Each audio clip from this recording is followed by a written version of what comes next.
Welcome to this week's Feel Good Friday. You may have noticed I'm out of the office. We're out in the New Forest at my mother-in-law's 70th birthday. I'm holding a really heavy camera, so this is going to be quite a quick intro.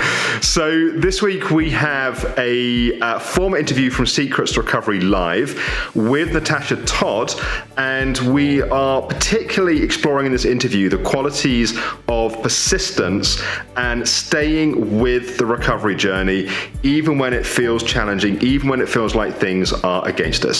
So I think you're really going to enjoy this story. Here is Natasha Todd.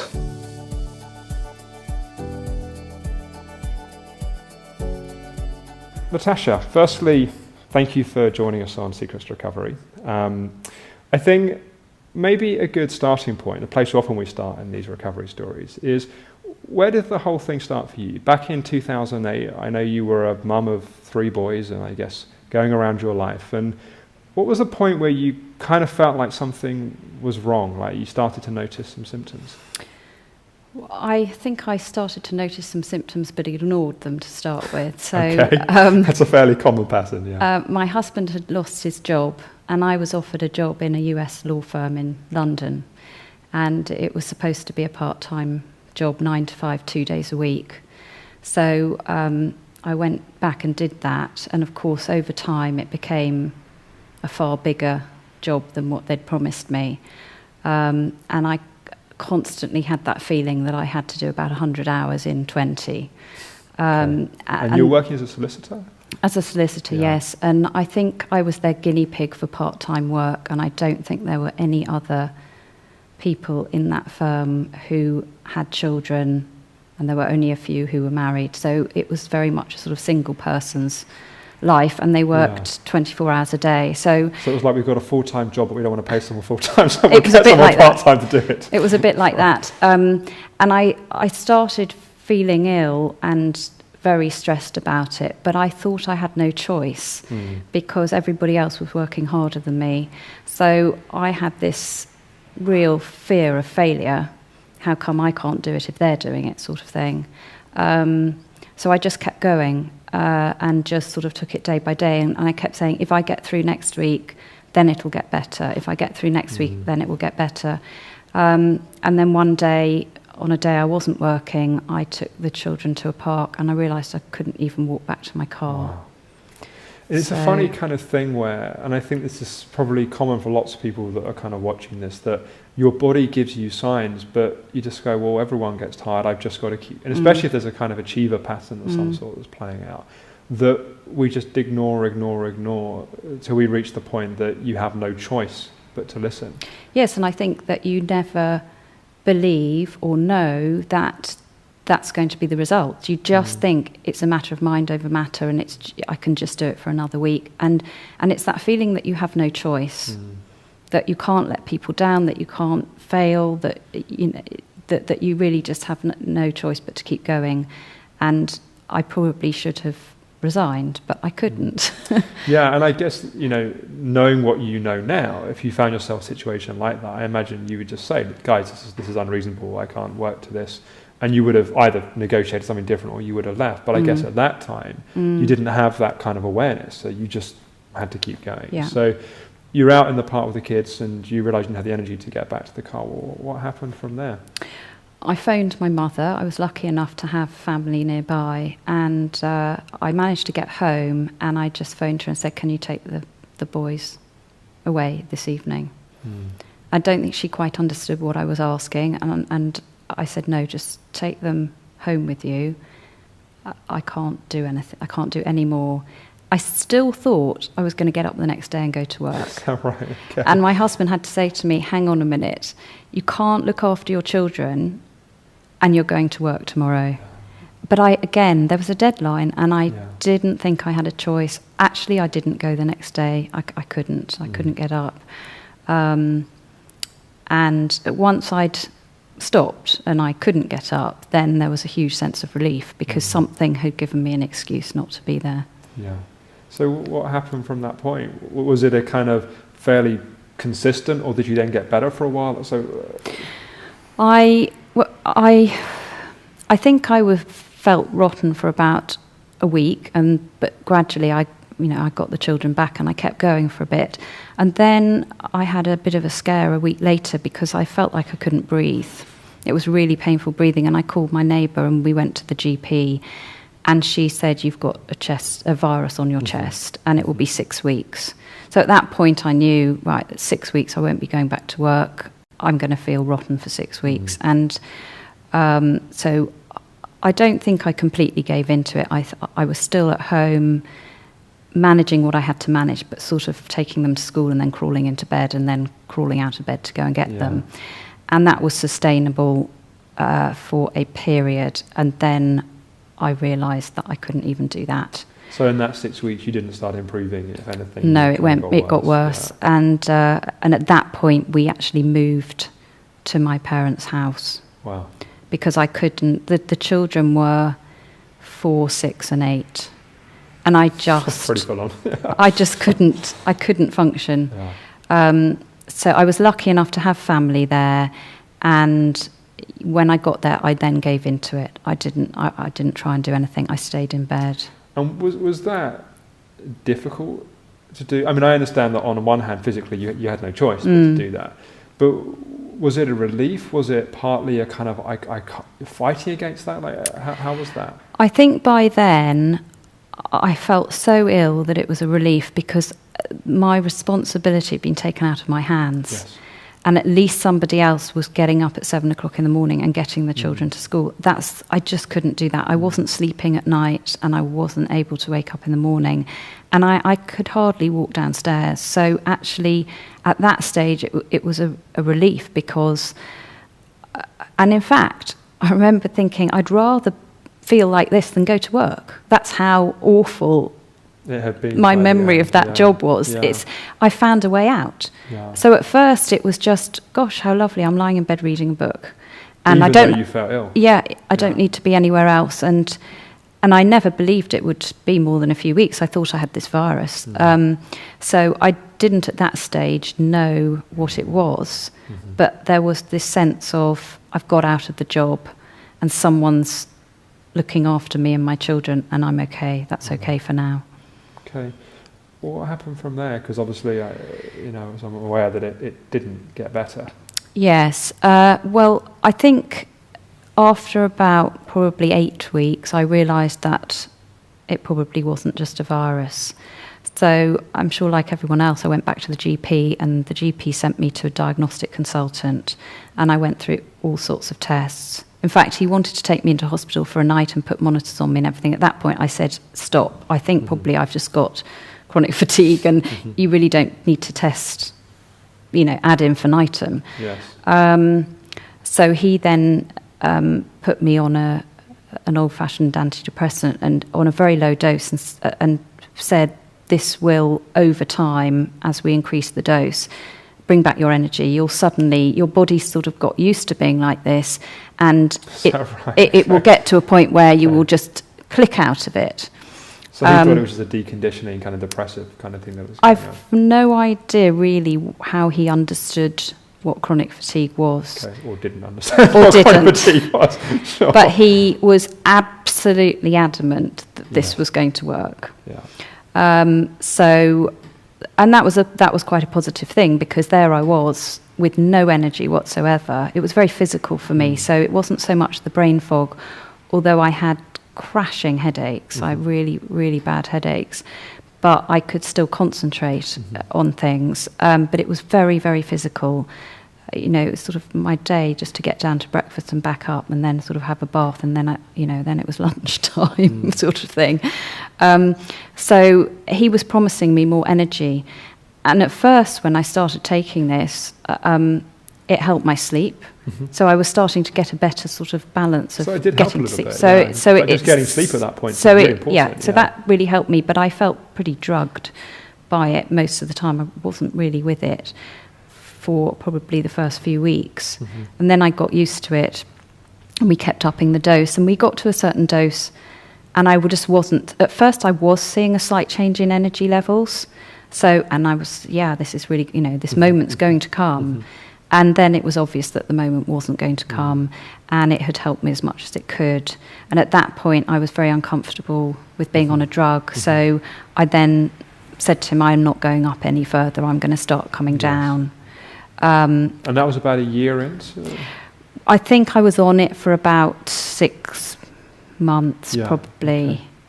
And at that point, I was seeing a nutritionist throughout this. I'd done quite a lot of nutrition.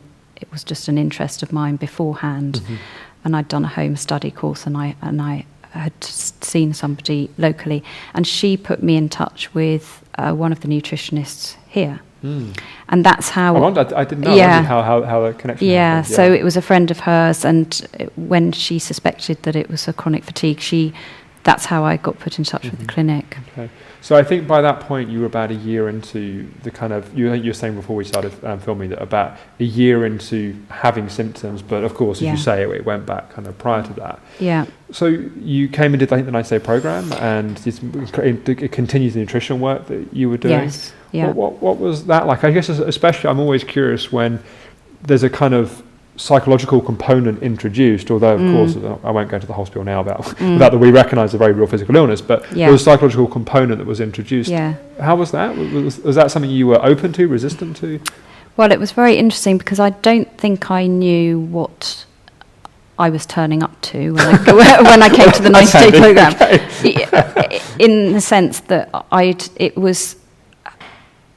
it was a great experience for me, but it was a massive shock at the same time, because I was a lawyer and I had literally gone through my life thinking I can analyse everything and find solutions. And if you think hard enough about it and you work it out, anything can be solved.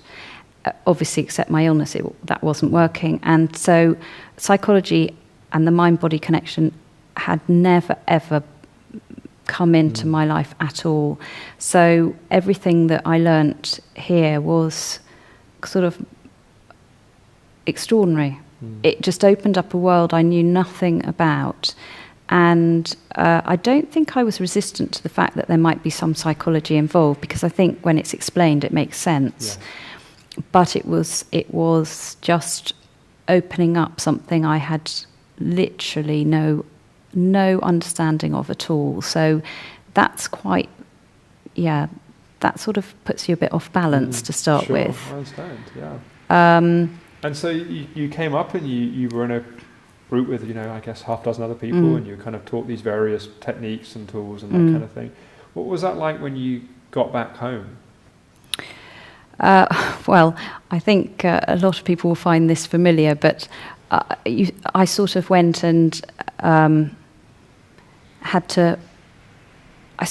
that pushing yourself and achieving and doing it perfectly came in to start with. So there were the stops, and it was sort of like, how do I do my stops? What if I don't do them right? Yeah. What if I don't do them perfectly? How often do I need to do them? What if I'm not doing them enough? All that stuff came in. It's so funny that what so often happens is, and I know that you know this, but people watching that the characteristics which were significant in causing us to get ill are often the characteristics we then try to get out of the situation we're in. And it's just kind of fascinating that people push themselves ill, discover they're ill, and go, right, well, obviously I have to push myself out of this. Yeah. And they just apply the same strategy again, because it's all they know to do at that point. So I think, to start with, it was a bit scary in a way, just thinking, what if I can't do this? What if everyone else can do the stop process apart from me?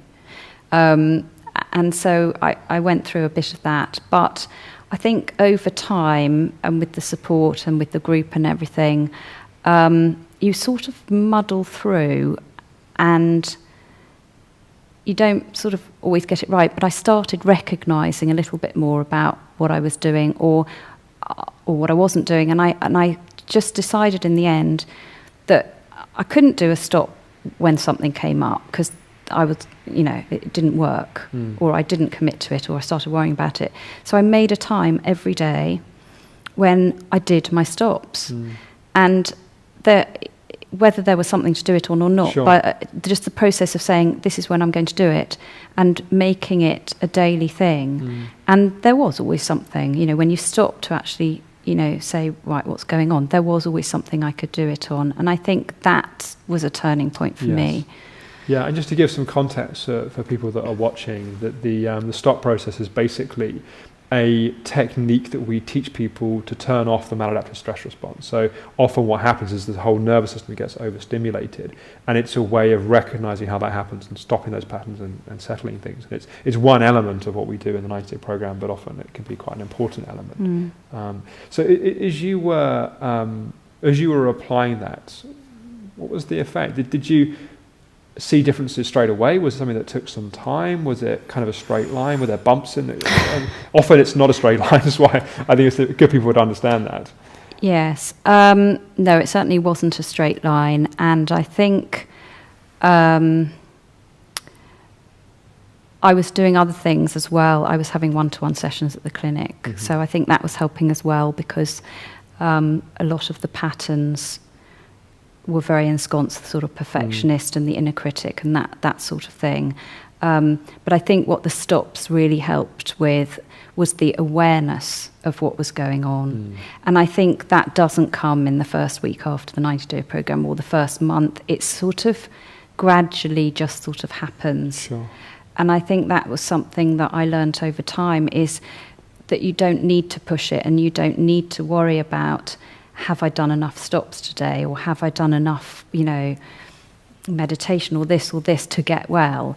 It's more about just living with a consciousness and an awareness, because if you have that, then in a sense the changes are sort of bubbling away without you having to try too hard. Yeah, well, one of the things that you were saying in our preparation is that cultivating patience with that had been really important. I don't know if you can say anything about what helped, because I think what can often happen is we want to see change and we're not seeing change, and then that triggers a whole load of patterns. Can you say anything about what helped you with that patience, especially when you'd been used to kind of looking for things to happen quickly? I think that I realised at some point, and this wasn't quick, I think, the first year was probably just about grappling with everyday life and going through the ups and downs and just trying to stay on vaguely on a path. But I think over time I realised that I didn't want to go back to the life that I'd had before, and that life was actually totally unsustainable and miserable.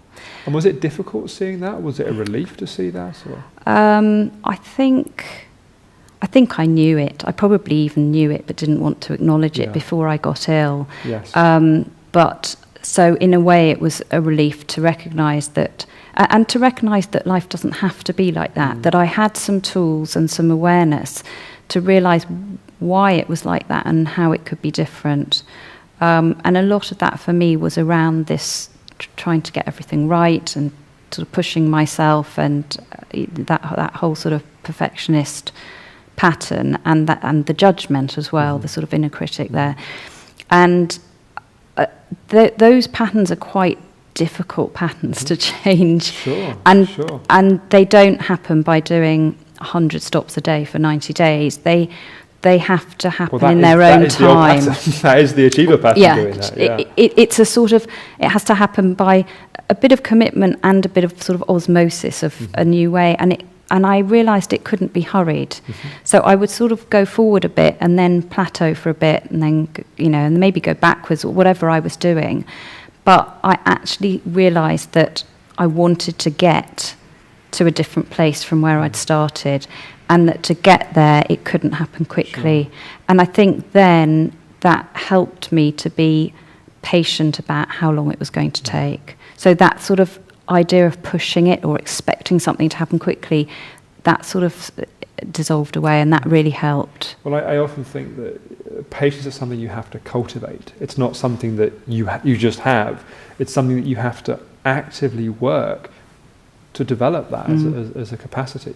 Can you also say something about the role that belief played for you? In a sense, again, I remember you said earlier about believing you can get well and believing that the path you're in. I just want to say as a preamble to it, that I had this thing around belief that it's not that you just believe something's going to happen, it happens, because of course we could say, when your doctor said, take the amitriptyline, for the next number of time, you believed that was going to be it, and you also believed initially that you're just going to be a couple 6 weeks with a lung thing going on. So it's not just blindly believing, but also we have to have belief to take action and to follow through with that. So you can speak to that a little bit. I think I was lucky that the whole way through, even on the amitriptyline, I could see a trend that was going in the right direction, albeit very slow, and albeit that I had blips that went the wrong way. But generally, I was moving very slowly in the right direction. So that gave me hope to start with. And I think that helped me believe that I was going to get well. I don't think you don't always see the path you're going to have to take. I think it didn't occur to me that this was it for my life. Sure. I stubbornness or whatever, I don't know what it is, but I just believed that if there's a way of doing it, I will get there. And there were days when I didn't particularly believe that, but overall... Yeah, and sorry, I think that's also an important point to make, that believing that we can get well and change things doesn't equate to believing that in every moment. No. And often what happens is there are on the bad days, the days we kind of most need to believe it, are the ones we have no faith, and it's just like, oh my God, it's always going to be like this. And then it's on the better days, sometimes we can go too far and go, oh my God, I feel so much better, I'm completely recovered, and then we go and crash, we've done too much too quickly. But there's a kind of having a solid belief, I think, is really important. And there were days where, of course, I didn't believe it, and it's fine not to believe it for a day, but it's when it goes on and on. But I think the other thing that really helped was that when I came to the Optimum Health Clinic and I was doing the psychology and the nutrition, I stuck with that as a path, and it made sense to me. And the psychology was a very new thing to me, but I was fascinated in it. So I enjoyed it, if you like, finding out about it, seeing that, what could help, and just understanding some life skills, really. No one had ever taught me that. And I was always interested in nutrition. So I really did believe that if I stuck to that path, I would get better. And I think I've come across so many people who, after 3 weeks, will say to me, oh, I'm not sure whether this is working. Have you tried this? And I think you can spend so much time and energy looking on the internet, trying different things, and you never settle something that you can waste so much energy doing that. Whereas if you've got to give things a chance. And again, it's about this patience. It's not going to happen quickly. So you've got to set your expectations and go with it. But if you've got that belief there, it really helps you on that journey. It's interesting, one of the things we say to people at the start of the 90-day program is that for this 90 days, stop researching. And it's kind of ironic because, of course, a lot of people find the Optimum Health Clinic on the internet, so of course there's a value to that. But there is also a place that people, as you're speaking, people almost become obsessed with constantly researching and constantly trying to find new things. And the danger that it can just feed the anxiety about what's happening. And I don't claim that we have all the answers. Sometimes there are different. It's important to go, but it's doing that in a balance, considered. And I think sometimes it's that idea that there might be a quick fix, and we haven't found it. Yeah. And it's actually a very attractive idea. Yeah. Realizing that there may not be a quick fix, and actually the only person who can fix it is yourself. And I think sometimes people are running away from that reality that it is themselves that have to fix it. Yeah, I always think that, we can give lots of advice and guidance and support, and other people can give advice, guidance, support, but the individual has to be the captain of their own ship of recovery, because it's their body. They're the one that's there every day, day in, day out with it. Can you also, let's just touch a little bit on empowerment as well, because I think it takes a lot of discipline, it takes a lot of determination and a lot of self-belief, in a sense, to follow through and be consistent and do what needs to be done. So what role did empowerment play for you in your path? Well, I think that, again, it links into to what we've just been saying about you're the only person that can fix it. And I think in the beginning, for me, I spent quite a lot of time feeling sorry for myself. Sort of thinking everyone around me should be nice to me because I'm in this awful situation and they're not. Right. And every time I wanted sympathy or just sort of gave up and felt sorry for myself, the reaction I got from other people was very, very negative. That's interesting. And it was really sort of, why should we look after you? You know, look at the extra things we're having to do because you're ill. If you're going to be grumpy, I don't mind doing it if you're not. But if you're going to be a dreadful patient, then we're not going to bother. Yeah. And I think it's that moment of realisation when you think, actually, I got myself into this. I'm responsible for getting myself out of this, and realising that it is up to you, and nobody else. People are not going to sit there and make you feel better by feeling sorry for you, and it really doesn't serve any purpose. Yeah, I think it's such a difficult role, being the carer of someone that's ill, and finding that balance between providing support, genuine support for someone, and not indulging where they are. And I think also for the patient it's so difficult, because does someone with ME, chronic fatigue, fibromyalgia, or you know, whatever their diagnosis, have a right to feel grumpy, pissed off, and fed up? Totally. So, you know, it's a shit, for want of a better word, situation for someone to be in, and having that attitude towards it only further feeds the suffering that someone's in. Yeah. I think that's right, and you think when you feel sorry for yourself that somehow it's going to give you something from other people, and it just didn't work. It was just, I felt worse, people didn't want to be with me, and that's the harsh reality, I think, when you're ill, is that nobody wants to be with somebody unless they're going to give something to them. So if you're not going to be cheerful, you won't have any friends left. And grateful as well for the support. Yeah, and I think it's just realising, actually, if you go in that direction, it can only get worse. And it's just that knowledge that actually I need to get off my arse and do something myself, and I can improve it. But without doing that in the old achiever pushing way, which is often such a challenge. Yeah. Also, sense of purpose. You said to me earlier as well that there was you had a sense that a sense of purpose was important. But say a little bit about that. You were saying both in terms of being a mother and also the course. Well, I think one of the difficult things when you've had this period of illness is this feeling that you've just wasted 4 years of your life, and all the things that you used to be able to do you can't do anymore. So you know, whether it's work or, you know, being a good tennis player or whatever it is, you've just, everything's stopped. And for me, I think it really helped to still have a role. And although being a mother at times when you're ill is quite stressful, because obviously you may not have the energy and you've still got these 3 children to look after, for me it really helped me, because it gave me that sense of purpose. I was still being a mother. I still had a role. They came home every day and I was there, and I couldn't wallow or feel sorry for myself, because they needed me. Yeah. And I think to be needed by children, especially because they're very accepting. They don't judge you for being ill. They don't judge you. You're just their mother. Yeah.